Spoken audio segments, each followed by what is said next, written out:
All are here for you. तो curve plotting start करते हैं, जो कि इंटरव्यू और एग्जाम पॉइंट ऑफ व्यू से काफी इंपॉर्टेंट है। इंटरव्यू में क्वेश्चन पूछे जाते हैं, लाइक बार के इंटरव्यू में काफी इंपॉर्टेंट रहता है। इवन आईआईटीज आईजर में जो इंटरव्यू होते हैं पीएचडी के, उसमें पूछते हैं।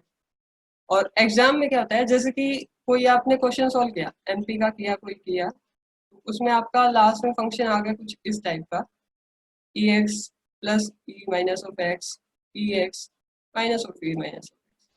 और उसमें क्या है, आपका आंसर सॉल्व करने के बाद ये आ गया, लेकिन बंदे ने क्या है, ऑप्शन में सिर्फ प्लॉट दे रखे हैं। तो आप प्लॉट कैसे करोगे? आप ये तो आपको पता है कि आपका आंसर ये है, लेकिन प्लॉट आपको जब तक नहीं आएंगे तो आप उसको क्वेश्चन को टिक नहीं कर सकते। That's why I am teaching this topic to you. तो कर्व प्लॉट करने के लिए क्या है, चार मेन चीजें हैं जो हमें ध्यान में रखनी है। नंबर वन क्या है कि हमें सिमेट्री चेक करनी है। Symmetry that's mean if a function fx is given, then symmetry क्या है, इवन हो सकती है या ओड हो सकती है। ये गिवन फंक्शन है। If the symmetry is even, that means f of x is equals to f of minus of x। तो फंक्शन क्या है, इवन है।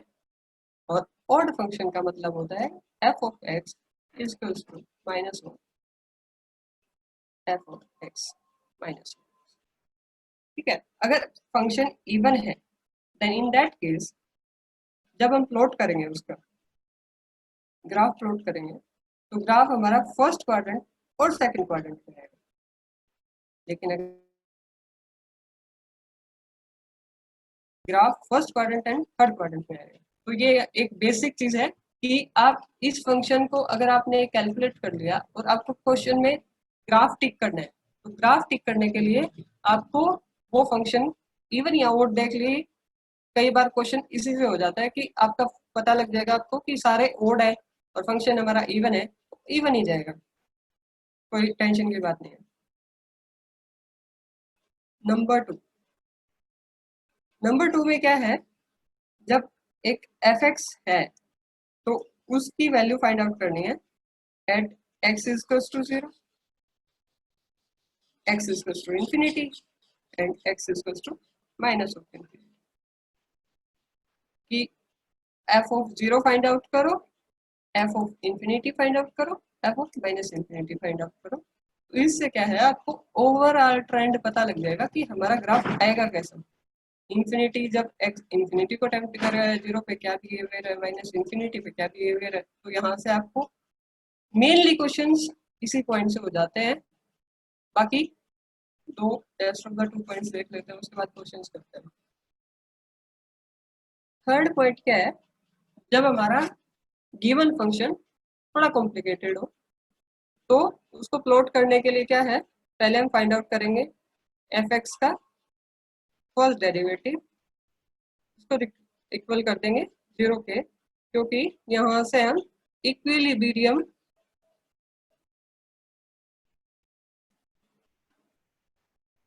पॉइंट फाइंड आउट करना चाह रहे हैं। यहाँ से वो पॉइंट फाइंड आउट करेंगे कि या तो वो स्टेबल होगा या वो अनस्टेबल होगा। तो स्टेबल दो तरीके के होते हैं, स्टेबल और अनस्टेबल। स्टेबल के लिए क्या है, मान लो ये कोई फंक्शन है, जैसे कि कोई भी फंक्शन मान लो x प्लस एक्स स्क्वेयर, ये फंक्शन है एक। तो अगर इसका फर्स्ट डेरिवेटिव हम जीरो के इक्वल पुट करेंगे, तो सेकंड ऑर्डर की इक्वेशन है, तो x की दो वैल्यू आएंगी हमारे पास सीधा सा। तो x की मान लो कोई भी दो वैल्यू आ गई, एक जीरो आएगी आई थिंक, नहीं माइनस वन वैल्यू आएगी, माइनस वन बाई टू आ गया। तो इस वैल्यू पे हम एफ एक्स का बिहेवियर फाइंड आउट करेंगे कि वो कैसा है, इस पॉइंट पे वो स्टेबल है, अनस्टेबल है, कैसा भी है, तो वो बताएंगे हम इसका सेकंड डेरिवेटिव। ये अगर ग्रेटर देन 0 है तो वो स्टेबल है, और लेस देन 0 है तो वो अनस्टेबल है। इसका भाई जब फेज कर्व का पढ़ेंगे हम, तब काफी अच्छे में मैं आपको एक्सप्लेन करती हूँ। कर्व प्लॉटिंग में इतनी जरूरत नहीं है, बट एक ये मेन पॉइंट है जिसको हम रखेंगे आगे तक। फोर्थ पॉइंट हमारा जो है वो है कि if x1 is greater than x2 and f of x1 is greater than f of x2, then ये फंक्शन क्या बोला जाएगा? Monotonically increasing. मतलब कोई भी एक x1 है वो ग्रेटर है x2 से, अगर उस सब x1 के लिए f of x1 बड़ा है f of x2 से, तो फंक्शन हमेशा उस इंक्रीमेंट ही शो करेगा। और सेकंड कंडीशन है x2 sorry x1 less than x2। अगर इस केस में भी f of x1 ग्रेटर है f of x2 से, तो ये क्या होगा? Monotonically decreasing. अभी ऐसा क्यों है कि जैसे जैसे x बढ़ेगा, x की वैल्यू बढ़ेगी, वैसे वैसे फंक्शन डिक्रीज होगा, तो ये मोनोटोनिक डिक्रीजिंग फंक्शन होगा। ठीक है, ये 4 पॉइंट है हमारे पास। ये 4 पॉइंट ध्यान में रखना है। 4 पॉइंट ध्यान में रखने के लिए क्या क्या है? पहला सिमेट्री चेक करेंगे, दूसरा क्या है? मैक्सिमा मिनिमा देखेंगे, तीसरा क्या है कि मोनोटोनिकली इंक्रीजिंग है या डिक्रीजिंग है वो देखेंगे, और एक तो इसके बेसिस पे हम क्वेश्चन करते हैं।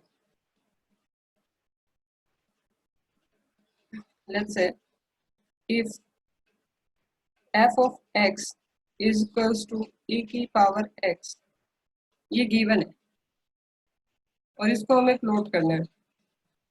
तो ये फंक्शन ना तो इवन है, इवन भी नहीं है, ना ये ओड है। बाय पुट करके देख लो, f of x is f of minus of x के इक्वल नहीं होगा किसी भी कंडीशन में, ना तो माइनस में होगा ना प्लस में होगा, किसी भी कंडीशन में नहीं, क्योंकि f of minus of x हो जाएगा e की पावर माइनस ऑफ x। तो ऐसे क्वेश्चंस को करने के लिए सिर्फ हमें सेकंड ट्रिक लगानी है, सेकंड पॉइंट लगाना है कि at x is equals to 0 f of 0 क्या होगा? क्या होगा? e की power 0 is equals to 1। Similarly x is equals to infinity पे देखेंगे, तो f इंफिनिटी e की power infinity, that is infinity, and x is equals to minus of infinity, that is minus of infinity is equals to 0। तो इस question को ये हमने कर दिया प्लॉट। कैसे किया? ये x 0 पे वैल्यू 1, इन्फिनिटी पे वैल्यू इन्फिनिटी, मतलब जैसे जैसे x बढ़ेगा वैसे वैसे बढ़ रहा है, और माइनस इन्फिनिटी पे वैल्यू 0, मतलब जैसे जैसे माइनस में x बढ़ेगा वैसे वैसे फंक्शन की वैल्यू डिक्रीज होगी। तो ये बहुत ही सिंपल एग्जांपल है और कई बार क्वेश्चंस में पूछ लिया जाता है। तो ध्यान रखना है कि इनको आपको कुछ नहीं करना है, बस ये देखना है कि आपको प्लॉट करने के लिए पॉइंट क्या याद रखना है। याद नहीं रखना कि इसका प्लॉट कैसा होता है, कोई भी फंक्शन आएगा उसी को प्लॉट कर दोगे आप, अगर ये पॉइंट याद है। अब ले लो f of x equals to e की पावर माइनस ऑफ x, तो इसका प्लॉट करने के लिए वही है, ना इवन है ना ओड है, तो सेकंड पॉइंट पे जाओ भाई। तो सेकंड पॉइंट क्या कहता है? 0 पे वैल्यू e की पावर 0 इक्वल्स टू 1, इंफिनिटी पे वैल्यू क्या होगी? इंफिनिटी पे e की power minus of infinity equals to 0, और माइनस ऑफ इंफिनिटी पे क्या होगा? e की power minus of infinity infinity plus infinity हो जाएगा और दैट इज इंफिनिटी। इस फंक्शन के लिए हमारा ग्राफ ऐसा आएगा, ये वैल्यू 1, मतलब इसका जस्ट अपोजिट, इसका जो फर्स्ट क्वाड्रेंट में वैल्यू आ रही थी यहाँ वो सेकंड में आएगी।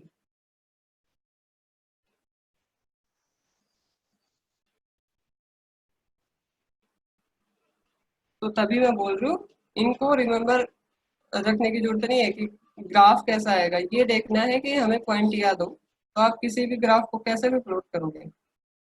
चलो आपको देती हूँ मैं,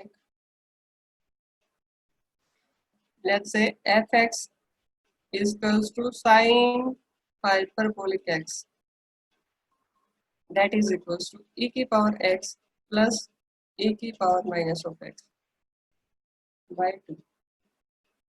क्या इसको प्लॉट कर सकते हैं हम? प्लॉट करके देखो भाई एक बार कॉपी पेन में।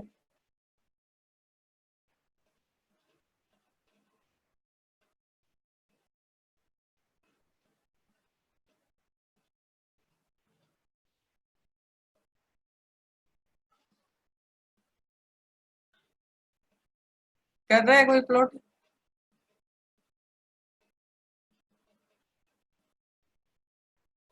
Yes ma'am. करो, इसको चेक करो एट एक्सेस 0 पे, इंफिनिटी पे, माइनस इंफिनिटी पे, तीनों पे चेक करो और फंक्शन को ड्रॉ करके देखो। देखो at x is to value 0 पे क्या होगी, एफ ऑफ 0 क्या होगा इसका, e की पावर 0 प्लस e की power 0 by 2, 2 by 2 that is 1। Infinity पे देखोगे आप तो क्या होगा, e की पावर इंफिनिटी प्लस e की power minus infinity by 2, minus infinity क्या होगा, 0, e की पावर इंफिनिटी इज इंफिनिटी, तो वैल्यू क्या आ गई, इंफिनिटी। और x is to minus of infinity पे क्या होगा, e की power minus infinity plus e की power infinity by 2 that is also equal to infinity. तो इस फंक्शन को प्लॉट कैसे करेंगे हम, ये 1 हो गया, जैसे x इंफिनिटी को टेंड कर रहा है, सॉरी गलती कर दी शायद मैंने, हाँ ये साइन हाइपरबोलिक का नहीं, फिर माइनस का स्किप कर दिया मैंने, कोस हाइपरबोलिक एक्स का ग्राफ है, साइन हाइपरबोलिक का ग्राफ e की power minus of x by 2 होगा, ये होगा, सॉरी।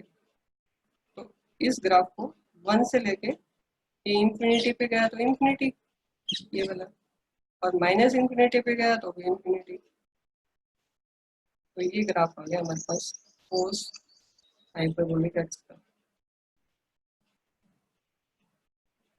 ऐसे बहुत सारे एग्जांपल है, वो तुम लोगों को मैं होमवर्क के लिए दूंगी। उससे पहले बात करते हैं एक इम्पोर्टेंट चीज है, कॉन्टिन्यूटी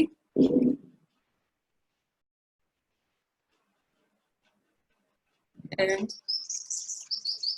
डिफरेंशिएबिलिटी। ऑल्दो ये चैप्टर 12th में आ जाता है और काफी बड़ा चैप्टर होता है, लेकिन क्या होता है कि बेसिक्स जैसे जैसे जाते हैं आगे तो थोड़ा निकल जाता है दिमाग से, तो ऐसा पूरा नहीं पढ़ेंगे हम इसको, थोड़ा ऊपर ऊपर से ओवरव्यू देखते हैं। तो कॉन्टिन्यूअस के लिए कंडीशन ये होती है कि अगर कोई फंक्शन है तो plus h at x equals to 0 पे हम कॉन्टिन्यूटी अगर उसकी चेक कर रहे हैं, वो y ऑफ x कोई फंक्शन है, x इक्वल टू 0 पे उसकी कॉन्टिन्यूटी चेक कर रहे हैं, तो क्या देखेंगे, y 0 plus h equals to y 0 minus of h, ये होता है कॉन्टिन्यूअस अगर एक कंडीशन होल्ड करती है। डिफरेंशिएबल के लिए रहेगा हमारे पास limit h tending to 0 f of या y ऑफ बोल सकते हो, y of x plus h minus y of x upon x plus h minus of x। ये था क्या है, मैथमेटिकल पार्ट, पर क्या है हमें फिजिकल मीनिंग समझना है इसका। फिजिकली मीनिंग क्या है, कॉन्टिन्यूअस का मतलब है कि जब आप एक ग्राफ को प्लॉट कर रहे हो तो आपको पेन उठाने की जरूरत नहीं पड़नी चाहिए। Like this is a graph, तो ये कॉन्टिन्यूअस है। This is y axis and this is x axis. अगर इसी ग्राफ को मैं ऐसे लिख दूं तो ये कॉन्टिन्यूअस नहीं है, नॉट कॉन्टिन्यूअस, क्योंकि इस पे क्या है, ब्रेक आ गया। इस पॉइंट पे इस फंक्शन की दो वैल्यू है जो कि पॉसिबल नहीं होता कॉन्टिन्यूअस वैल्यू में। अब डिफरेंशिएबल का फिजिकल मीनिंग क्या है? डिफरेंशियल का फिजिकल मीनिंग ये है कि कोई ग्राफ है, जैसे पैराबोला और हाइपरबोला, ये केस है, तो इसका हम एक यूनिक टेंजेंट इस पे ड्रॉ कर सके तो वो फंक्शन क्या होता है? डिफरेंशिएबल होता है। और स्लोप क्या है उसका? वेल डिफाइंड हो, वेल डिफाइंड हो तो वो फंक्शन डिफरेंशिएबल है। बट कुछ एग्जांपल है जिसमें डिफरेंशिएबल नहीं होता। Like this is a graph for y is equals to mod of x, that y is equals to x if x is greater than 0, y is equals to minus of x if x is less than 0.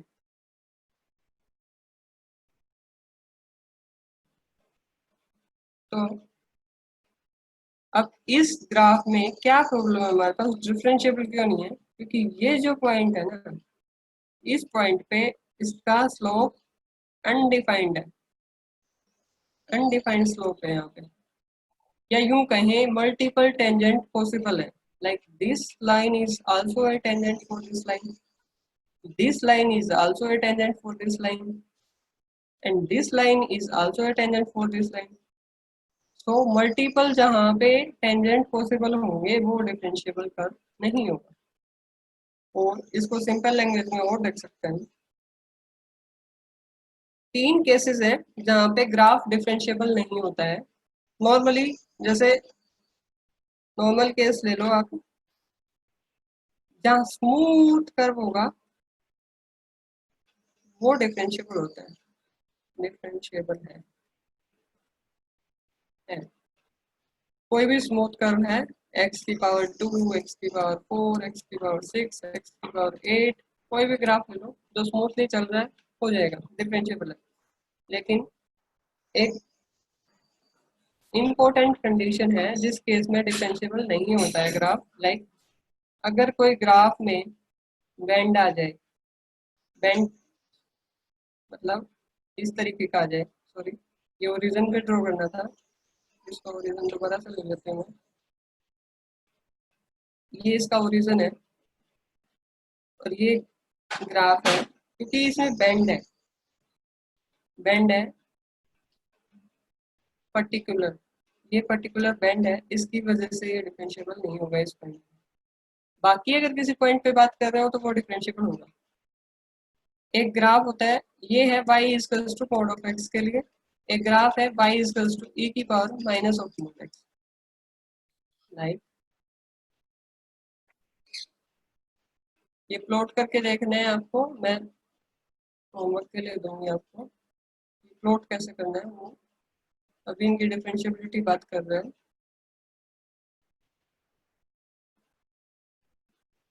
This is y and this is x, तो ये curve भी differentiable नहीं होगा क्योंकि यहाँ पे tilt आ गया, या फिर किसी फंक्शन में कर्व हो, एक इस तरीके का कोई फंक्शन है तो ये फंक्शन भी डिफरेंशिएबल नहीं होता। तो ये क्वेश्चन भाई मेरे से खुद से आईआईटी दिल्ली के इंटरव्यू में पूछा गया है, और बार्क वगैरह के उसमें इंटरव्यू में पूछते हैं नॉर्मली कि साइन हाइपरबोलिक एक्स का कर्व कैसा होगा, साइन हाइपरबोलिक क्यूब एक्स का कर्व कैसा होगा, स्क्वायर का कैसा होगा। तो ये आपको मेन है कि आपको कुछ करने में कुछ है नहीं, लेकिन क्या है, जिन बच्चों ने नहीं पढ़ा होता वो उस टाइम उस चीज को नहीं अटेम्प्ट कर पाते। आपको कुछ नहीं करना, बस आपको कॉपी पेन उठाना है और उसको सोल्व करके देखना है 4 ट्रिक लगा के। और mainly x is to zero, infinity और माइनस इंफिनिटी पे करो, कोई भी ग्राफ ड्रॉ कर लोगे आप। और डिफरेंशियबिलिटी और कंटिन्यूटी का मतलब यही है, जो कंटिन्यूअस होगा, जिसको कंटिन्यूअसली ड्रॉ कर सकते हैं, कंटिन्यूअस फंक्शन है। डिफरेंशिएबल के लिए कोई पीक नहीं आनी चाहिए, कोई बेंड नहीं आना चाहिए। There should not be a twist, bend और twist in the curve, then that function will be differentiable. ये था हमारा कर्व प्लॉटिंग। तो कर्व प्लॉटिंग के लिए आप क्वेश्चंस देख लो जो आपको करने हैं। e की पावर एक्स स्क्वायर, e की power minus of x square, third cos hyperbolic x करवा लिया हमने, sine hyperbolic x, tan hyperbolic x, cosecant cot hyperbolic x, और जो है सेकेंट हाइपरबोलिक एक्स। इन ग्राफ को आप क्लास के